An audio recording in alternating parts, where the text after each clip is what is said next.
Next on Worcester News tonight, a local veteran being honored for his 22 years of service. Plus, cleanup efforts are underway in Dudley after the town is hit by a tornado.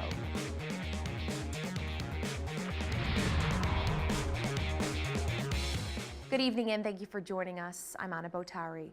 An Auburn Air Force and Navy veteran honored by Congressman Jim McGovern.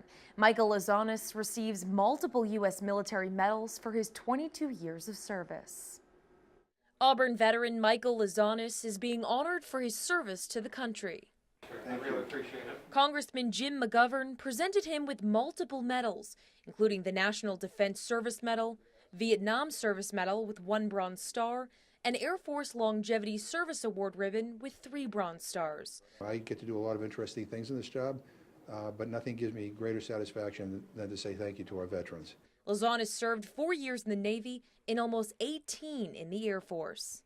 I went from flight line to combat to helicopter work to water rescues to a little bit of everything. Lazanis says the Vietnam medals have significant meaning. It was a time in history where we were not welcomed back to the United States, and I always revert back to Vietnam.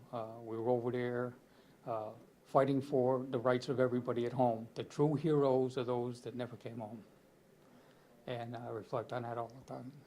Lazanis says for those interested in joining the service, to look at it as an opportunity and a challenge. Opportunity to learn something, to better yourself in life later on. A challenge to do better, to do something, to learn respect. Lazanis says he's grateful to see the respect men and women who serve now receive upon returning home. Lawmakers from New England are leading the fight to ban the 3D printing of plastic firearms. Massachusetts Attorney General Maura Healey announcing tonight the filed suit against the Trump administration to block publication of downloadable blueprints for a 3D printed gun has been granted. Allison King has more. Mr. President, you once said that you alone can fix things. Well, fix this deadly mistake. Following the Trump administration's decision earlier this month to allow a company to post instructions for 3D printed guns online, Senator Ed Markey and other lawmakers gathered on Capitol Hill to outline the dangers of the downloadable guns and announce new legislation to prevent their production. These firearms are also untraceable. They will not have a serial number for law enforcement to reference. Congressman Seth Moulton is also filing legislation in the House to prohibit the online blueprints from going public, and Attorney General Maura Healey has just joined a multi-state lawsuit against the Trump administration to block the public access. Because this would allow criminals and terrorists to basically manufacture, make their guns at home. It's a real problem, and that's why we're demanding action. I don't think it's any different than what we already have. Gun rights activists say people are already allowed to make their own guns as long as they don't sell or distribute them, and that the real problem related to guns is being ignored. As the people that are holding these press conferences, and specifically our Attorney General, need to start using their positions to put a little pressure on these judges that are not enforcing the gun laws we already have.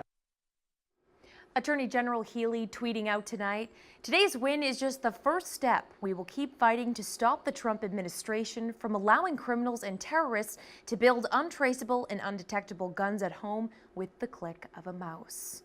Worcester police have now identified the 23-year-old man shot and killed early Sunday morning. Police have identified the man as Joven Exon Rivera. Police say around 2:30 Sunday morning, they responded to Sturgis Street for a report of shots fired. A 28-year-old man was found suffering from a gunshot wound. He remains in critical condition at this time. Rivera was brought to the hospital by a family member. He died a short time later. This is the city's second homicide of the year. Worcester announcing Monday the city filing a lawsuit in Superior Court to hold opioid drug manufacturers accountable. City councilors say it's part of a larger lawsuit and hope this will address the issue in a new way. Our Rosalind Flaherty explains. Worcester is joining other cities and towns in a lawsuit against opioid manufacturers.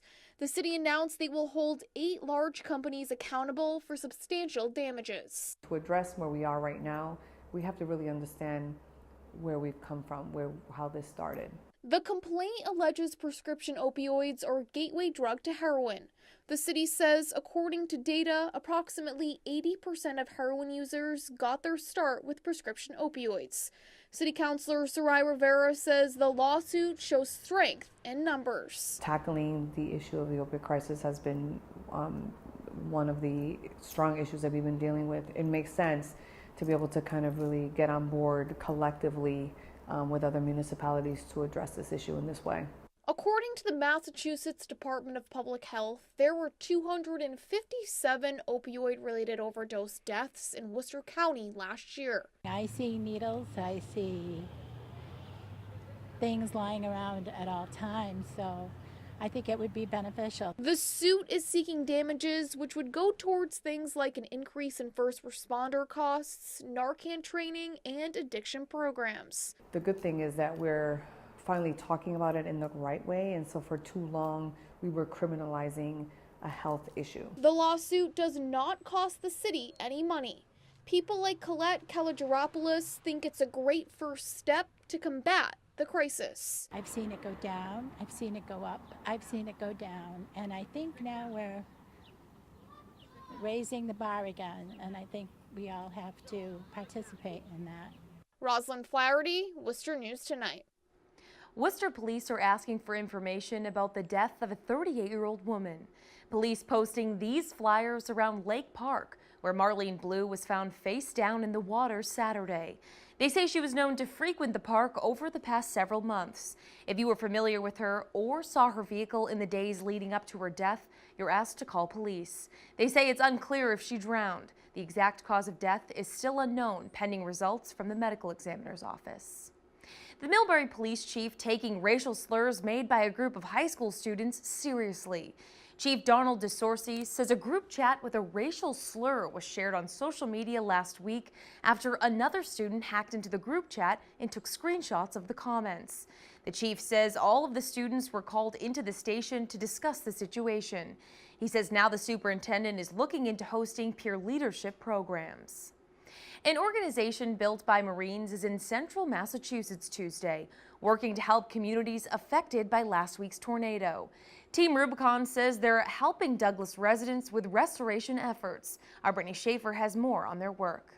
The aftermath of an EF1 tornado can still be seen in Douglas. This giant oak tree came just feet away from this home behind me, and the homeowner says she's lucky to be alive. Yeah, this is a big concern for me. 5 days after a tornado touches ground in Douglas, Cindy Murphy still can't believe this is her backyard. Never experienced anything like this before. There's a lot down. Tuesday, Team Rubicon crews were out surveying and cleaning up some of the dozens of downed trees on her property.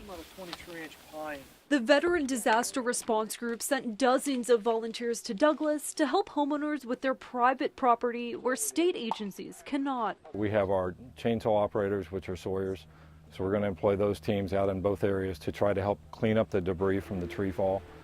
We also can do some expedient home repair. It helps me get in touch with our community and serve again. It draws the community closer together. Some posts I saw, thank you God for sending Team Rubicon. Volunteers were out chainsawing trees in the yards of homes on Maple Street, including Murphy's home. This property was hit harder than many other properties, and the lady was actually lucky in that 2 trees came down and actually missed her house by just a few feet. It's truly a blessing to have people come out and help us with cleanup that we are physically not capable of doing. Team Rubicon has been out helping the Douglas community since the tornado struck on Thursday, and they expect to continue helping until Sunday. In Douglas, Brittany Schaefer, Worcester News Tonight. The Worcester Regional Airport receiving a more than $3 million grant for airport infrastructure. The U.S. Department of Transportation announced the Federal Aviation Administration will award a $3.2 million grant to help rehabilitate runways. The grants are part of the total of more than $3 billion in airport improvement program funding this year for projects across the nation. The Department of Transportation says this grant is a down payment to ensure Worcester Regional Airport remains an economic engine as demand grows.